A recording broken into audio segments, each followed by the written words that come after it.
there was definitely times where I was like, right now I could give up. I've never drilled in so much mentally. I kept a picture of me as a baby on my lock screen of my phone, because that was my reason why. This is why you're doing this, for you as a little girl. Yeah. You're pushing yourself, you're gonna finish this, and you're gonna be so glad that you did, because I don't want to give up. I never give up in anything I do, so I wasn't gonna start there. You actually can do hard things. She looks too manly. It's like, is she on steroids? Or women don't seem to fuel enough. Crying because like, I'm so scared. You just sign up to this weekend and you all just go and have fun, and you don't have a phone. You all want to be there to experience that country, that place. When I came home from this weekend that we spent there, I actually cried because I didn't want it to be over. Yeah. What does strength means to you? Strength. Yeah. That's a good one.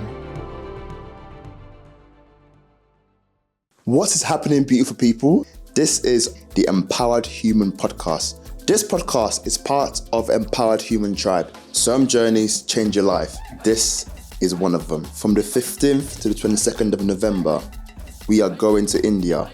We're going to Varkala for Empowered Wellness Escape, designed for people who have been carrying a lot. To find out more, head over to empoweredhumantribe.co.uk. And big love to our sponsor, Life Lab Supplement. They produce high quality wellness supplements and help other brands build their own. Check them out at lifelabsupplement.com. Before we dive in, go ahead and subscribe, leave a rating, and share this podcast with someone you love. Now, take a deep breath. Open your mind and let's dive in. All right, how would you describe who you are without mentioning your job or your fitness goals? Okay, I'd probably go with something like I'm very fun. I like to surround myself with positivity. Yeah. Probably just like someone who likes to go out, try new things, new challenges, explore. Yeah. Just have fun with life. Yeah, I love that. I feel like that's an accurate description of yourself. Yes. Because obviously, we met at the gym. I feel like I meet a lot of people at the gym these days. Yeah. It's crazy. And obviously, like you train like your training is incredible. Like when I watch you on that treadmill, you're like beast mode. You're smashing it. It's so inspirational. Zoned in. Yeah, it's so inspirational to see. Like hence why I was like, it would be so good to get you on the podcast to talk about what goes on behind the scenes. Because I'm seeing Mollie in the treadmill smashing it. Like, the high rocks there and smashing it. I'm like, what is actually going on here? Yeah. So if you could tell me a little bit about the inspiration behind it all, behind mainly fitness and the gym and the high rocks, what's going on there? Okay, so I think my journey in sort of the fitness world started probably way back when I was about 4. So I've grown up as a dancer. Wow, yeah. Yeah, so I started dancing at Dance Like No One's Watching. So that's a local dance school in the Rossendale area. And the dance teacher is Joanne, who is a really good friend of mine now, grown up together. So started probably back then and grew up doing dance shows, dance competitions, still try to do it now, but obviously juggling it is a lot. Yeah. But I think just growing up with that background, it made me kind of then discover the gym when I was older, when I was about 16. And then lockdown came and then I kind of did my own at-home workouts and then tried to do running as well. Because we lost the gym, so I just tried to find something else.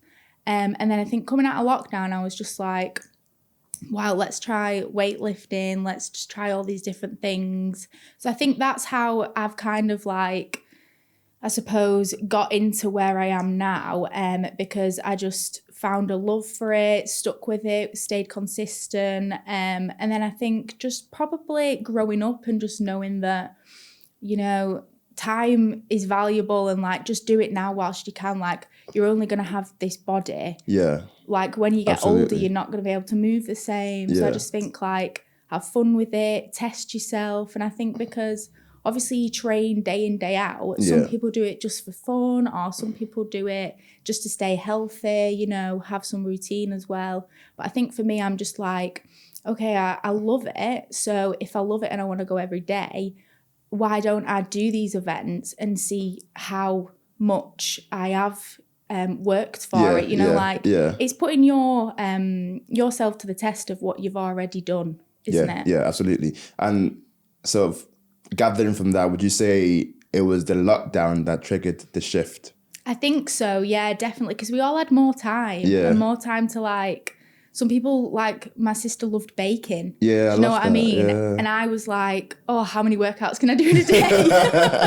Like I'd wake up, I'd maybe like do an at-home one, and then I'd go for a walk, or then I'd go for a run. Like it was genuinely where I think that spark started, yeah. And but prior to lockdown, like were you still as active as you were, but like post-lockdown? I think so. Probably, yeah. I mean, I definitely had that like during sixth form, I remember, so I was probably like 16 to 18. Yeah.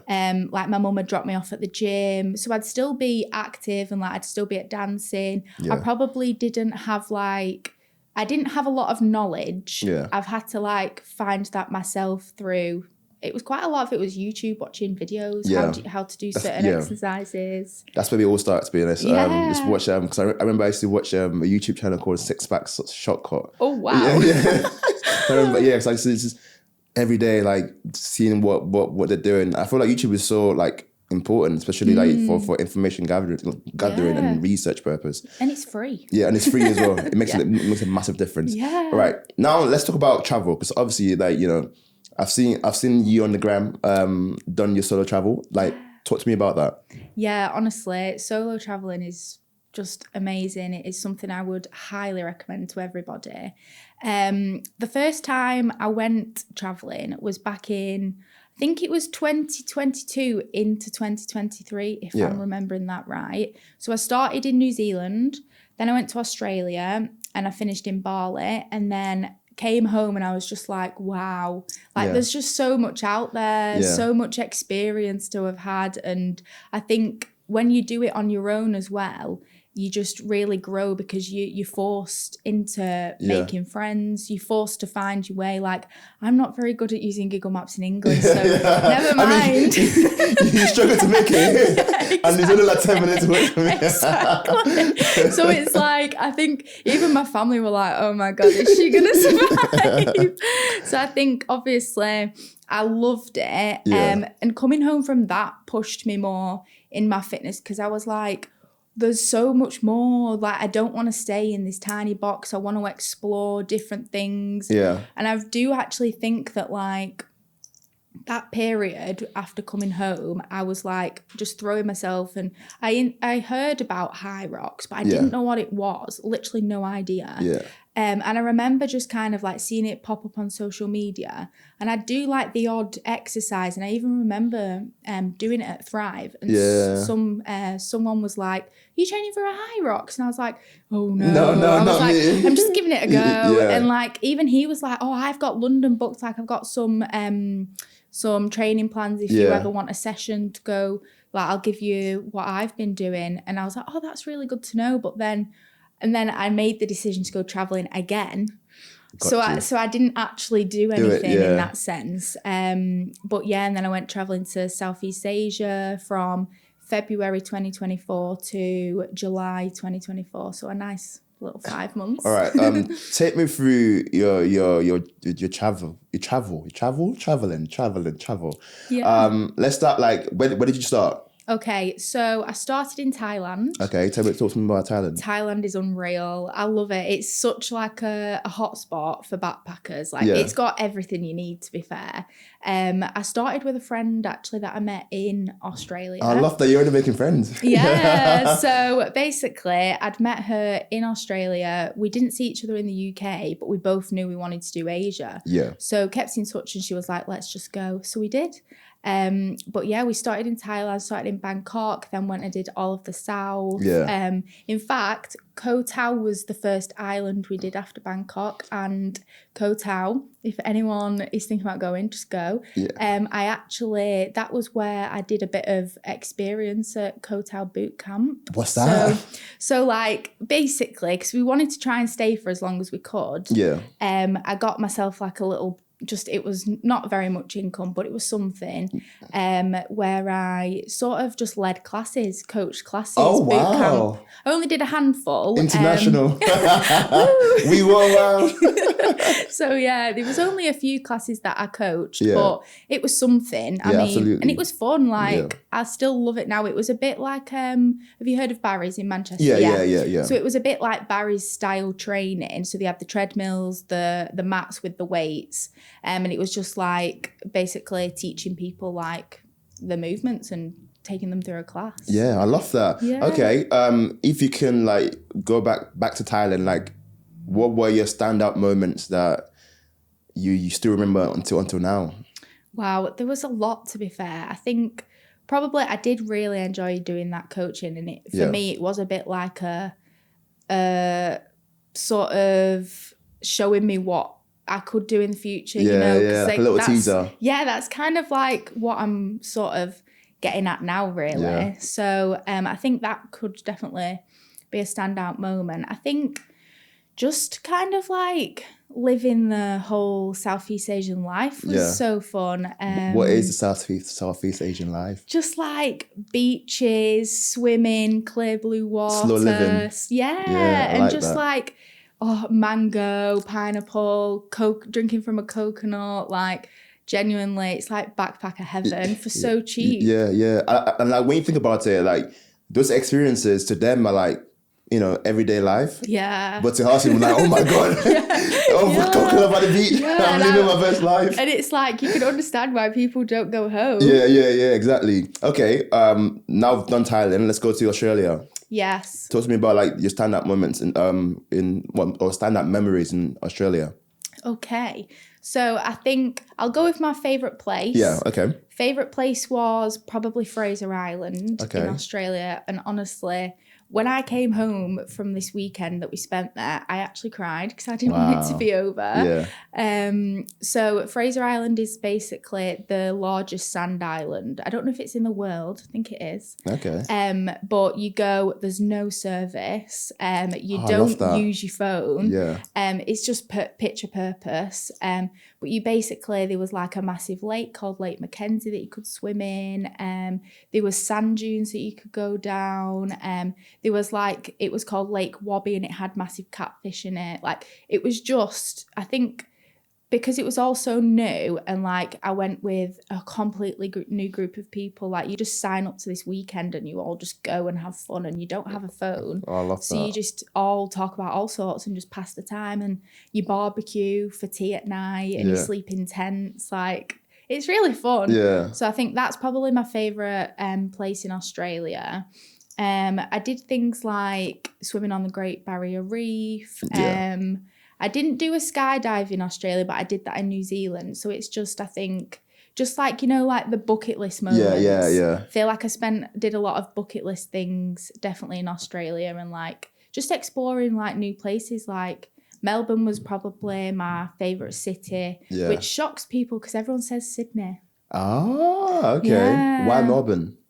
I don't know. I think because it kind of gives a Manchester vibe. Got you. It's like home away from home. Yeah. Whereas like Sydney's a bit, I don't know. For me, it just didn't sit the same as Melbourne did. I think I just found some cute cafes in Melbourne and just love that kind of vibe. But I love that. Okay. Yeah. Where to next? Where to next? I don't know, you know. So, I mean, obviously we've done Thailand, done Australia. Where else did you go? Oh, so where else? Right. I've done Laos, Cambodia, Singapore, Vietnam, the Philippines. Jeez. Yeah. I did Bali as well. Yeah. So, yeah, I do love Asia. So, like, if you could, like, pick a place out of all the places you've been to so far to live in permanently, where would it be and why? Actually, let's do top 3. To live in? Yeah. I think number 1, probably Australia. Okay. Number 2, Bali. Yeah. Don't know number 3, you know. Because all the others were very, like, island living for me. Got you, yeah. So, Oh, it's such a hard question. Because I'd want something that you could still have like that city home, vibe. Yeah. I don't want to permanently feel like I'm on a holiday. Yeah, got you. But yeah, maybe those as my top two. Top two. Forget it. Yeah, just stick to top two instead. Yeah, no worries. If you could like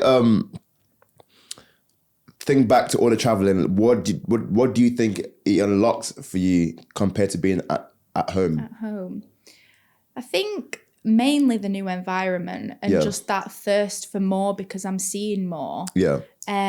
Probably because I'm out of my comfort zone. Yeah. I had a lot more time to think about.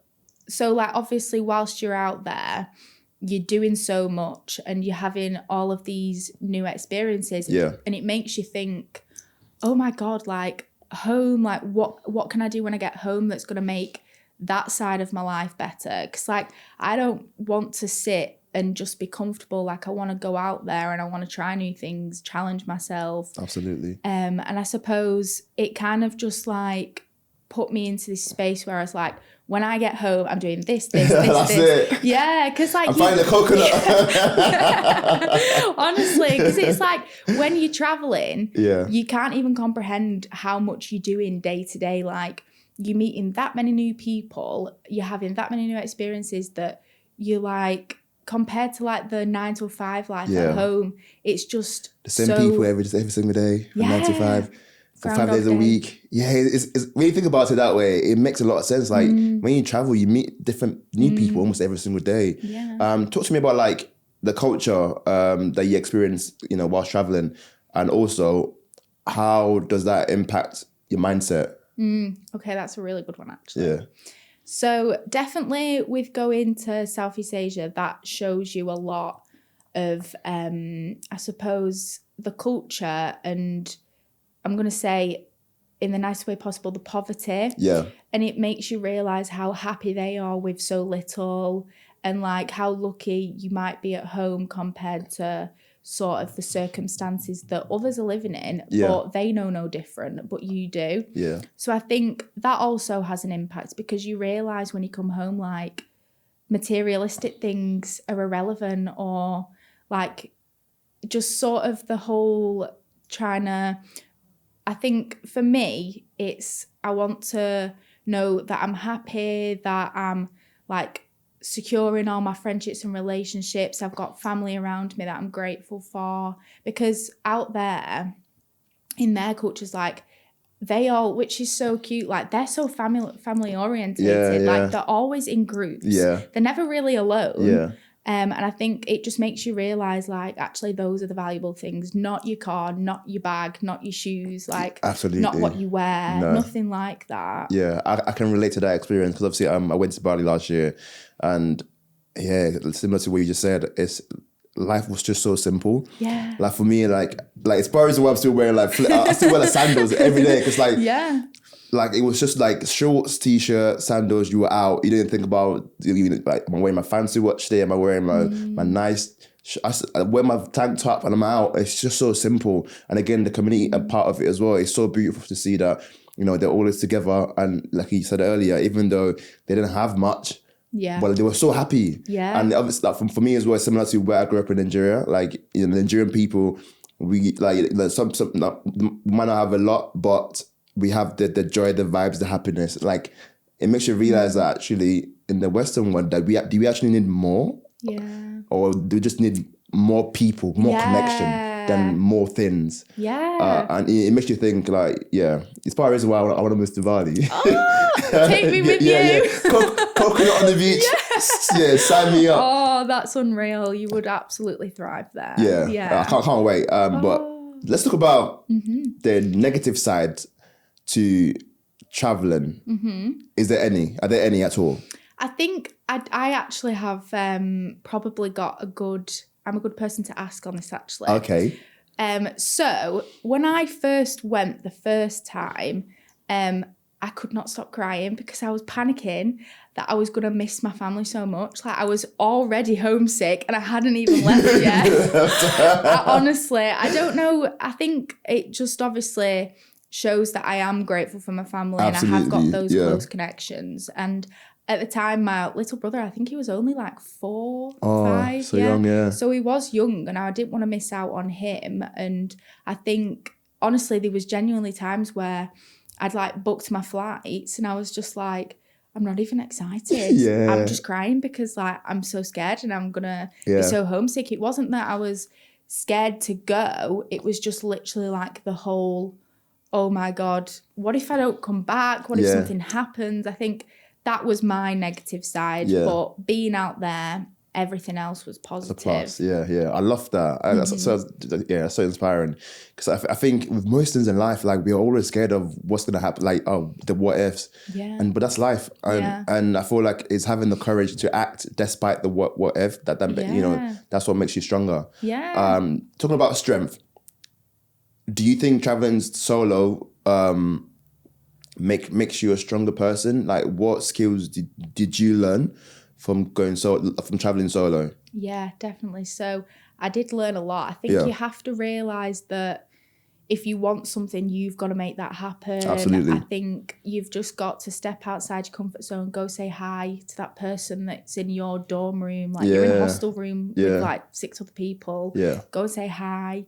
I think I've always been quite confident about going out and like talking to people I don't know. Yeah.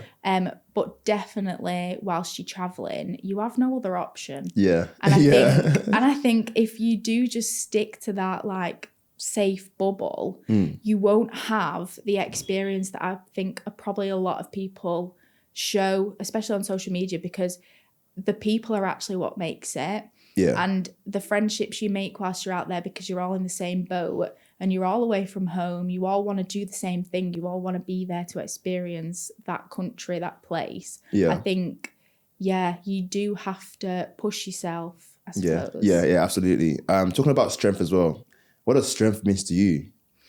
Strength. Yeah. That's a good one. I think strength means to me just probably knowing that you've got this, and like being, I suppose, internally as though, you know, whatever happens, you're gonna be able to cope with the consequences, because all sorts of things happen exteriorly, but if you don't have that, I suppose, strength inside, God knows, like you might end up in whole whirlwind. I think. But strength, I suppose, comes with what you control, how you manage that, I think. Yeah. You've spoken a lot about the mental inner strength. Well, I'm talking about physical strength. Yes, right. What does that mean to you? Like how important is that to you as a woman? Yes, right. Yeah. So I think definitely very important, because for me, when I started in the gym, like weightlifting, I didn't really know what I was doing, to be fair. But you kind of have to just like throw yourself in the deep end. And there was a lot of times where I was the only girl on that platform, or the only girl in that weight section. And I'm not going to lie, it's intimidating sometimes. And I think that's where you just have to be like, who cares? Like, no one is really watching what I'm doing as long as I'm happy doing this. And I think externally, I love weightlifting because it makes me feel like I'm sort of maybe defying society a bit, because like there is amazing ways of exercising as a female. Like Pilates is so popular right now. Yoga is amazing. But for me, like, I'm not a very slow mover. Yeah, you're like quick pace. I'm like, let's do this. Like, like 100 beast burpees. Mode. So I think that comes into it. So I think, you know, feeling strong, looking strong, it works hand in hand, mentally, physically. Yeah, I love that. Let's talk about women and fitness. What belief would you love to see? Like, would you love to shatter when it comes to women and fitness? I think probably that like certain stereotypes of like women can't do that, or, you know, women shouldn't look like that. Yeah. Because you do get it a lot. You do get a lot of people saying, she looks too muscly, she looks too manly. It's like, or like is is she on steroids? Or, you know, and I'm just like, let the girl do what she wants to do. Yeah. If she wants to do that, if she wants to compete in a bodybuilding show, or if she wants to become an Olympic runner, like, let them do what they want to do. Yeah, absolutely. And have you come across any negativity when it comes to that? I think not personally, which is obviously fortunate. Yeah. But I've heard it for people who are in the spotlight on social media, you know, like who you might overhear talking about.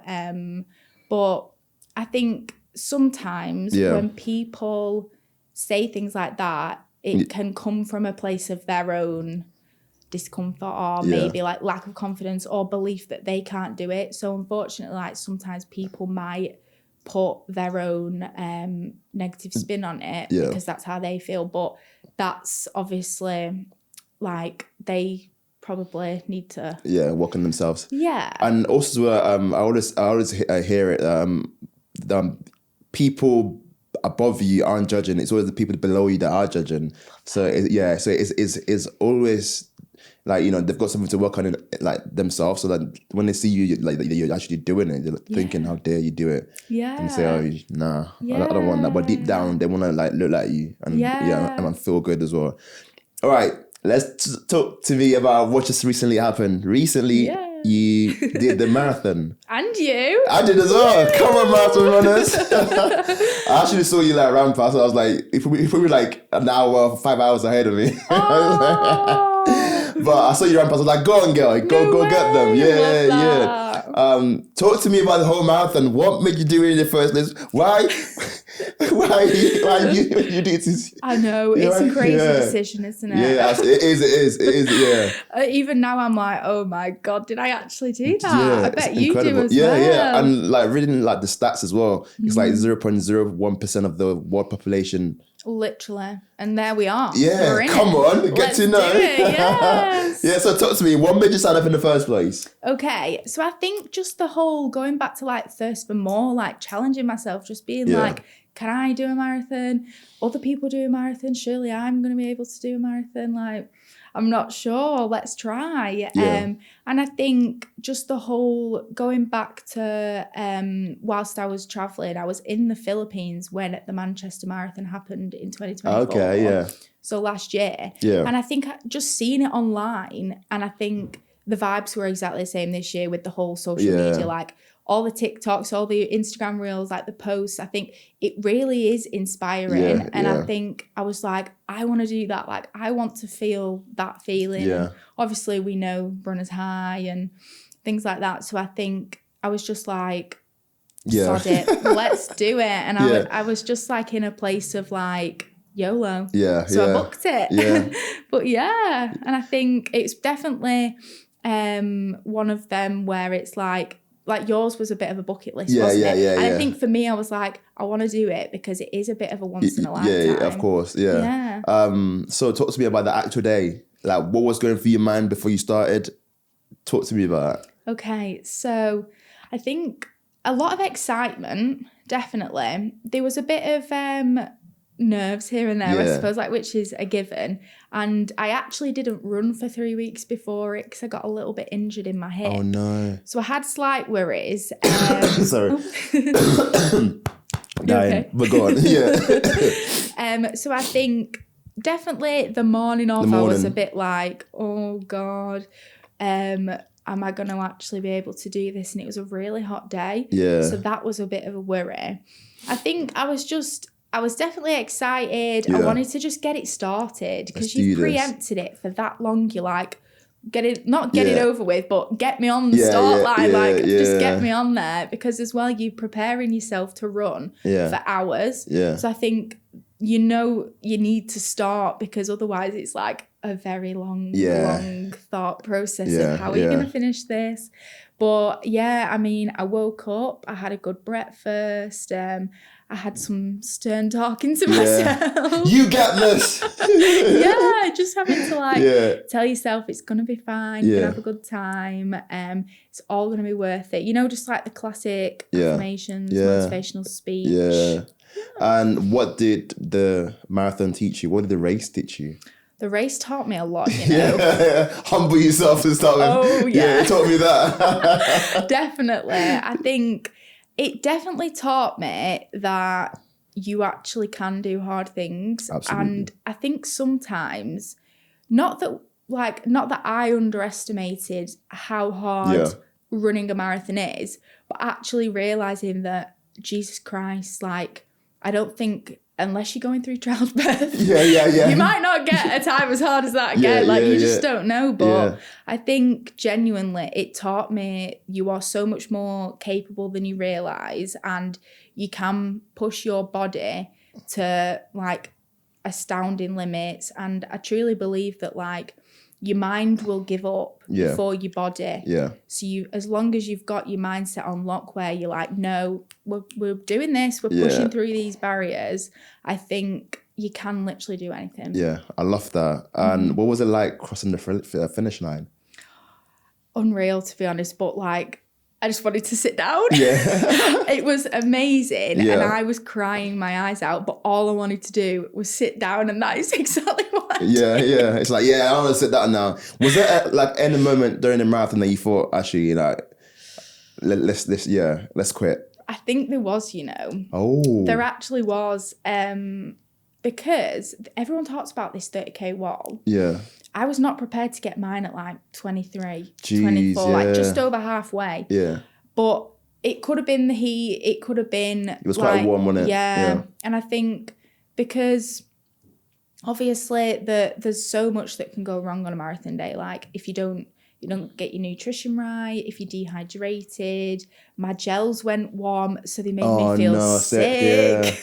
Like I've got PTSD from those gels, and I was getting stomach cramps, but there was definitely times where I was like, right now I could give up, but I'm not gonna. Yeah. Like I had to really, I've never drilled in so much mentally. Yeah. And I think something that I actually did, which kept me going, was I kept a picture of me as a baby on my lock screen of my phone. Like not a baby, I was probably about 3 or 4. Yeah. And it just, because that was my reason why. It was like, this is why you're doing this for you as a little girl. Yeah. You're pushing yourself. You're going to finish this, and you're going to be so glad that you did, because I don't want to give up. I never give up in anything I do. Yeah. So I wasn't going to start there. Yeah. Mama didn't raise no quitter. No. Yeah, I love that. Hard as nails. Yeah, I love that. Now talk to me about high rocks, because obviously you tried a little bit before you went traveling, but now you're back.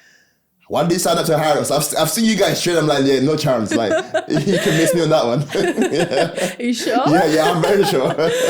Wow, the High Rocks world is different. Yeah. I think the reason I wanted to do High Rocks probably was social media, because it has got so much publicity. Yeah. It's kind of like jumping on the bandwagon. Yeah. But then when you do jump on the bandwagon, it's an addiction, and I can't stop it. I'm like, when's my next one? Like, there is not there has not been a time where I haven't had one booked. Yeah. I've still got 3 more to go. Like, I just keep booking them. But I think with the continuing to book them, it keeps you accountable. It keeps you training. Yeah. It keeps you with that, your eyes on the prize. Like, I'm constantly like, okay, I've got this one, then I want to get better, I want to get faster, I want to get stronger. Yeah. But I think the main reason I like doing High Rocks is because that to me is like what my training gives me a focus for. Got you. You've got a goal. Yeah. Keeps me going, because obviously like growing up and getting into that gym space at like 16, 17, that was just for like, I'm going to the gym. Like, going to the gym, aesthetics, or because I enjoy it, a bit of fun. It's a hobby after work, after school, whatever.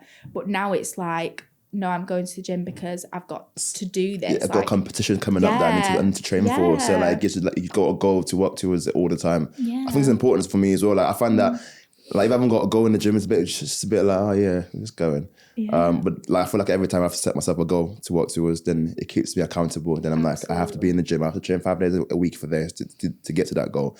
Talk to me about competing. Like, would you say competing in the High Rocks is a motivator as well, or is it just for you, it's just like a goal to work towards, or is the competition as well part of it? Oh God, the competition, the days, they're amazing. Okay. Like so much motivation comes from that for me, because you just want to be back in the space when you've come away from it. Like, you already miss it. And I think because obviously, like you'll have experienced in the marathon, like with the cheers and the crowds, you get that at High Rocks. So you've got like, whether it's like, obviously because I'm part of the community at Lean, like you've got Lean members, they're coming down, they're cheering you on. Like my family might be there, my friends, like, or even people that you've like met through competing, like they're cheering you on. And I think it's just like that space that you're in the day, like it's like you're so lifted, and then you come away from it and you're like, oh, I want more, do it again. Get me back in it. And it becomes addictive, and it becomes like the whole, I suppose, what makes you want to keep doing it. I love that. Now talk to me about you wanting to be a fitness coach. Like what sparked that? I think being in the industry, it's for me, like I'm so deep into it and I'm so in the thick of it that I'm like, I want to make this my job. I want to make this my life. Like it's already pretty much my life anyway. Like I treat, I suppose, like my fitness side of life as something more important than my job. Like honestly, like all my eggs are my job. All my eggs are in that basket.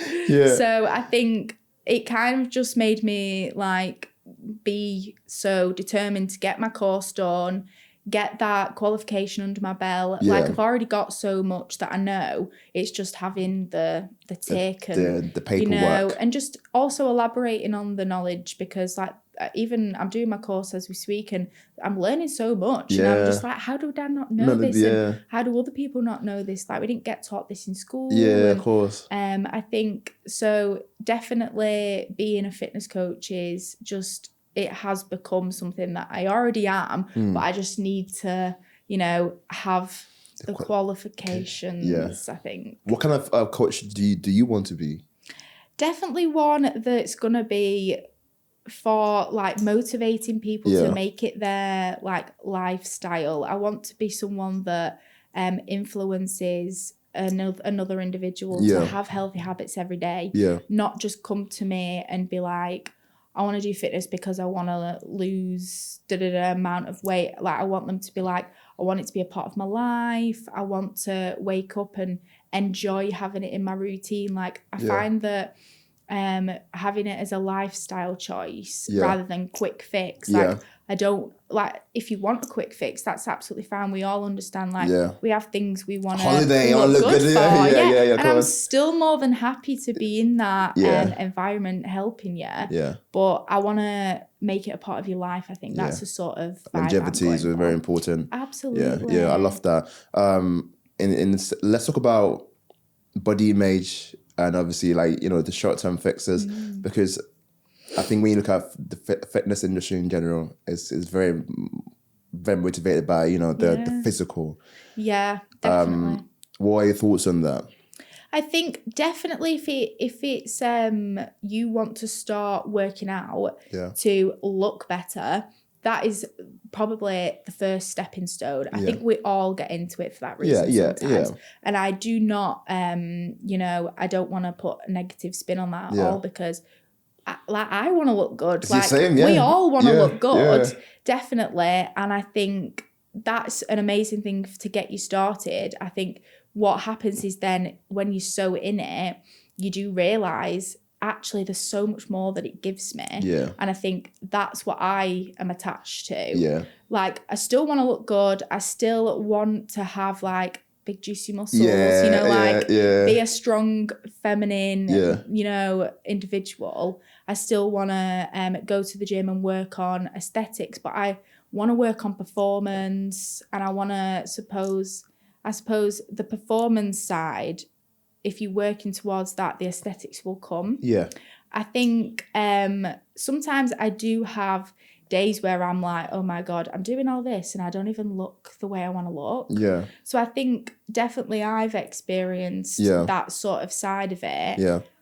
But I think maybe as long as because we can get really stuck in the whole cycle of burning calories, then eating, rather than fueling your workouts and then enjoying the process. Like, because if you're not eating to train, how do you expect your body to be able to do what you want it to do? Yeah.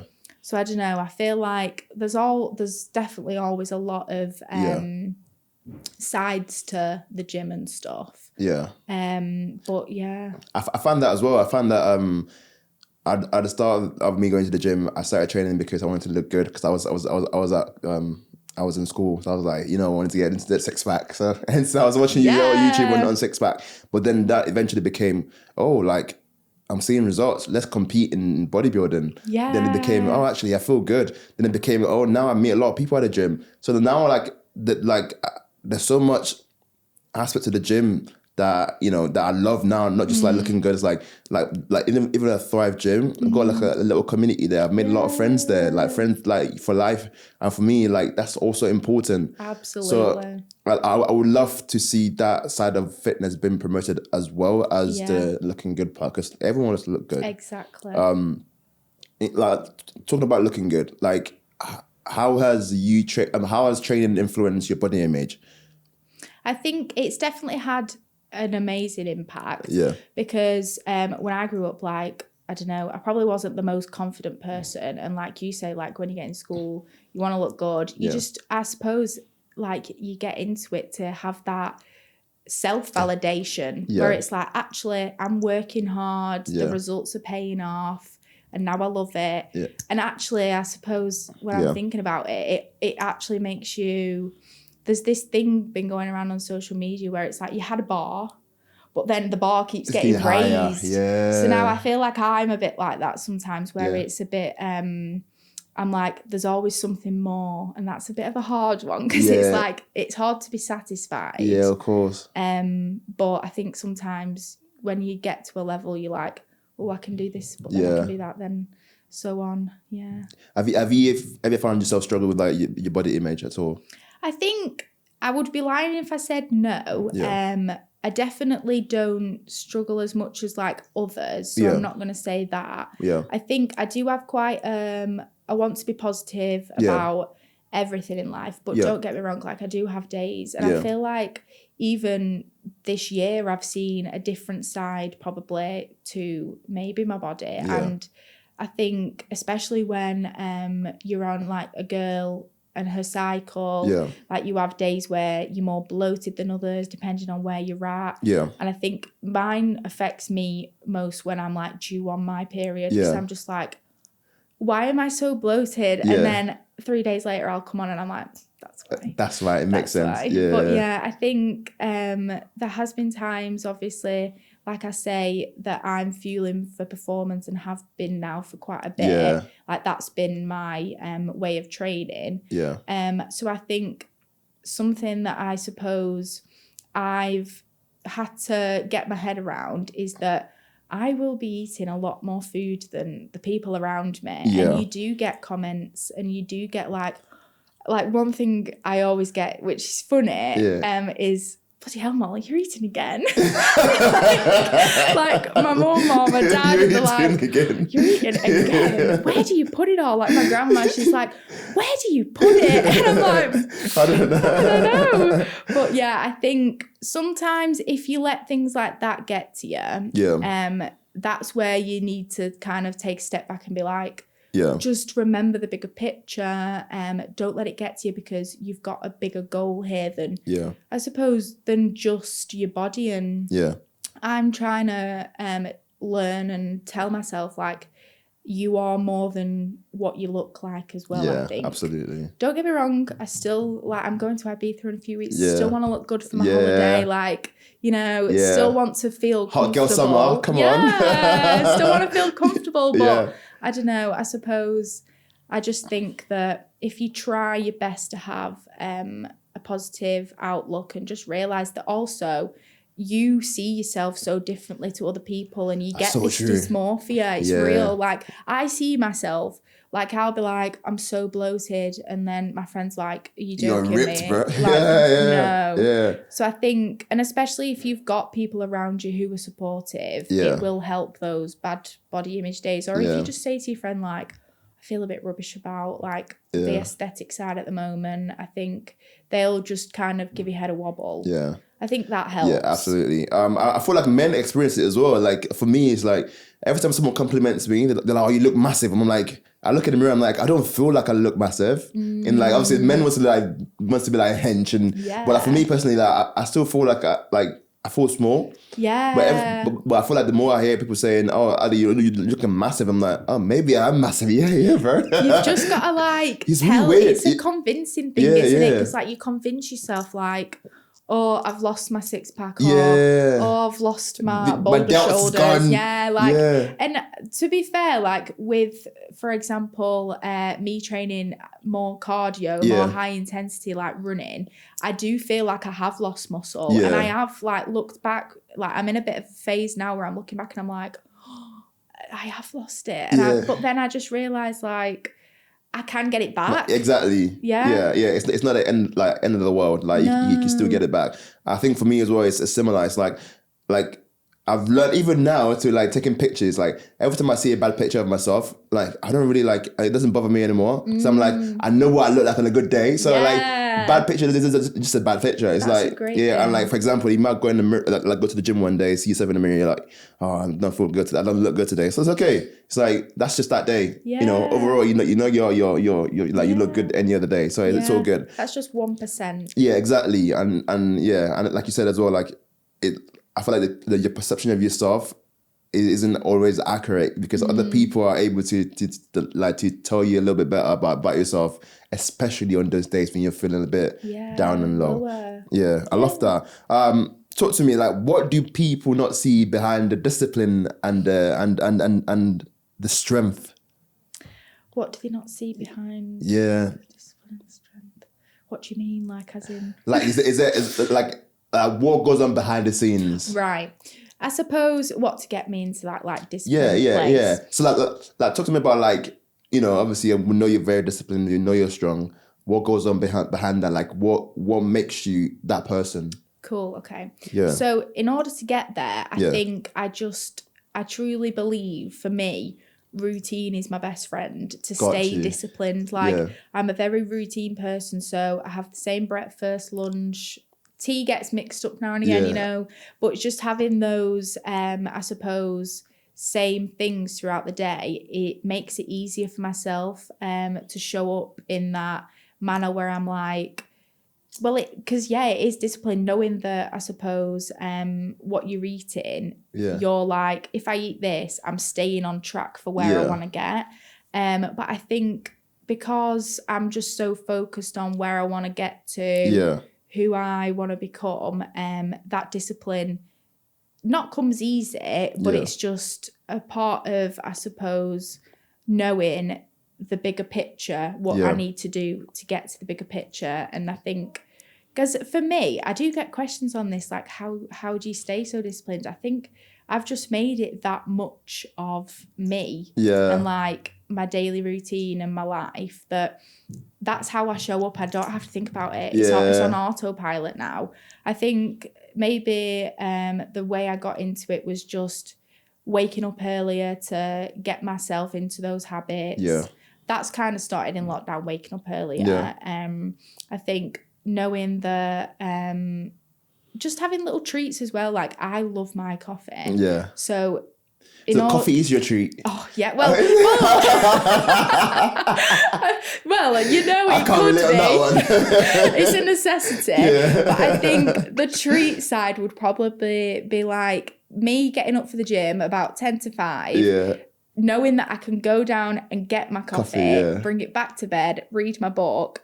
It's like, even though to some people waking up at 5 might destroy the soul, for me, I'm excited because I get to have my coffee and I get to read my book. Do you know what I mean? So it's like, it's finding a way that you can make the discipline still achievable. Because if I didn't have, like, if you told me to wake up at 5 a.m. and go walk straight out the door after immediately getting changed, I'd be like, I don't want to do that. At least give me like something I enjoy. Give me my coffee. Yeah, like give me my coffee. warm me up a little bit. Yeah. So I think, just kind of building good habits is discipline. Yeah, I think what you're also trying to say is like creating this, like having a sustainable like pattern behaviors will make you want to stick to your goals a lot. It makes it a lot easier to stick to your goals. Yeah. Because it's something that you do.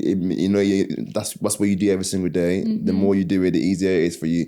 And in that sense, like if you're struggling to be disciplined, it's like find something that you can sustain for a long period of time, and not like I feel like it's easy to follow advice online and just like it works for that person, so it must work for me. But it's actually it's like testing out different things that might work for you. You might be actually an evening person, but you trying to get up in the morning, it's actually you're actually killing yourself, because then you do like once or twice in the week and then that's it, you won't do it again. But if you actually like test it out, actually maybe evening might work out for me better, then maybe I'll go in the evening more. Absolutely. Or it might not even be in the gym. It might be like, oh, actually maybe I prefer walking or playing tennis or playing something. You're so right. Anything that you can sustain, that you actually enjoy, because you have to enjoy it as well. Exactly. I don't think anyone would be able, like, for example, if we look at athletes, if they didn't actually enjoy the sport they were racing in or competing in, they wouldn't do it. No, It's just having little things, that's the discipline, I think. Yeah, absolutely. And then having it still be enjoyable. So you're so right. Yeah, I love that. What does your dream day look like in 5 years from now? Ooh, 5 years, that's a long time. Yeah, that is a long time. Hopefully, I don't know if it would surprise you, I'm not a very forward planner. I'm more of like a, what's this year? Yeah, I love that. I love that though. Yeah, it's important. A bit more in the moment. Yeah. But maybe 5 years, never thought about this, but potentially something like wake up, coffee in bed.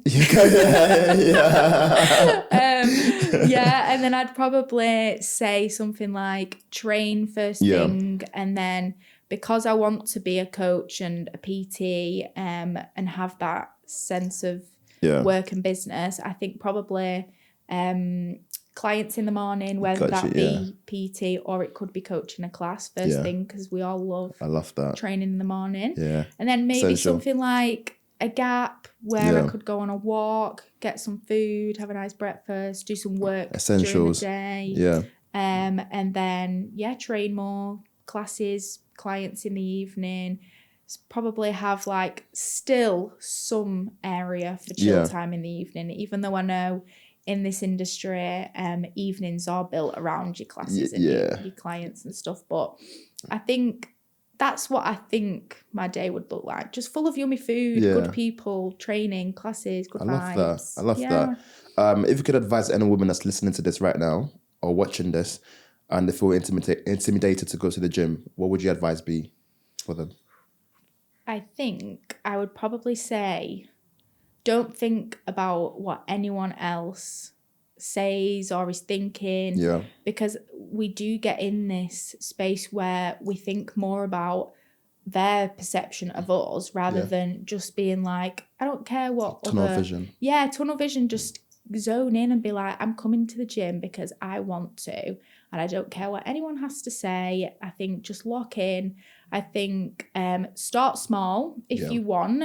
Go to the machines or the weights that you feel comfortable doing. So if you know of a machine that you're capable of using and like you're confident using it, like setting it up, changing it, go and do that. Don't put yourself under too much pressure to have to know how to use like, if you don't know how to use an Olympic bar, or deadlift and all that stuff. Don't worry about it. Use the treadmill if you want to do a bit of running. Or even, I'd probably say a good thing to get into the gym is potentially booking like just some one-off PTs, like one-off PT sessions, because they'll introduce you to movements. They'll potentially set you a plan up. Like you don't have to, with every PT, sign up and have like a full-on block of sessions. Just be like, I just want someone to teach me a couple of things. Like, can I just have some taster sessions? I probably would say that's one side of my advice. And then the second one would be go to some group classes, because then you get the social side. You're in a community. You're in an environment where you're all doing the same thing, so no one's going to be singling anyone out, or you won't feel like you're being singled out. And yeah, I suppose they're like my two. Yeah, top. I love that. What type of workouts would you recommend to someone that is brand new to training? I think you mentioned it briefly, but I'd love to get into a bit more. Probably something like a boot camp, because they're fun. Yeah. And they're constantly like the exercises you're moving in and out of. You're not doing them for too long, so it gives you like an idea of certain ones. And then, because I'm a bit like, oh, what if I don't like the movement? Yeah. Or, you know, so I think it gives you a variety. So definitely try like a boot camp. Yeah. For me, because I like high rocks, I'd say go and try high rocks, because it's so high energy. Yeah. And it leaves you feeling just so rewarded. Yeah. Or maybe something like, if you don't want to go to a physical gym, do an at-home workout, because there's so many, like we said, on YouTube, Instagram, and it's dead easy to just, even if you just did it on your living room floor, like no equipment, don't worry about it. Yeah, I love that. So what are the 3 common mistakes that you see like women make in fitness in general? And how they can avoid them? Good question. Probably a mistake I feel like definitely needs shedding some light on is women don't seem to fuel enough. I definitely know from like friends and family and stuff that basically making sure that you're eating, say you're training first thing in the morning, actually women training fasted isn't very good. And I actually only learnt that like earlier this year, because I used to just like get up on my coffee and go, like, but now I have like at least a little bit of something, like some dates. So maybe a mistake is that, because you're not actually using your body's full potential, because you might be like tired or hungry, so that food is going to give you a bit of energy. I'd probably say maybe something like overusing cardio, because we think that's gonna give us the toned body, but actually lifting weights, it's lifting weights that will give you that, I suppose, physique that women want, maybe. And longevity as well, like, you know, you strengthen your joints. Have you seen that older lady? I think she's like 870s or something like that. I forgot her name, but I've seen her online. I saw her on Lululemon's page. She's incredible. Yeah. And like, she's strong now. I'm like, wow, this is incredible. Just, you know, from lifting weights. Yeah. Like, lifting weights wouldn't make you into a man. No. Like, it'll make you strong. You know, strengthen your joints. Yeah. I mean, it allows you to like age and live longer. Better, yeah. Definitely. Yeah, I love that. Yeah. What's your personal go-to workouts? Yeah. I do love a pull day, you know. If we're talking strength and weights, that's probably my favourite. Like, I need like a deadlift in there. I need like a bit of a like pull down. I love some pull-ups. I think that's like a go-to upper body for me. Love pull. And then I do love a bit of like intervals as well, running. I think I just love the ones where it makes me feel like that beast mode. Yeah, like, I already see that trend. I'm like, go on, girl, go get them. Sprinting. Like, I don't get me wrong, I'm not actually mega fast. Like, I can't. It's not like I can run like a 4-minute pace. But like, on that treadmill, like you using boat. Yeah, it's just fun, isn't it? I suppose I do love getting a bit of sprinting in, bit of fast work. I'm the sort of person who's like, go hard or go home. So it's got to be like I feel like I really gain a lot from like intense workouts. Yeah, makes sense. I love that. I want to ask you about you know, the menstrual cycle. How can women train in sync with the cycle? So I think a good thing to do is definitely listening to your body. So some people find that lighter activities are better. I think, don't get me wrong, it might be the luteal phase. Yeah. But then other people are completely fine just working through and going the whole process just as they normally are. Yeah. For me, I think I just try to listen to my body. So that's what I would recommend.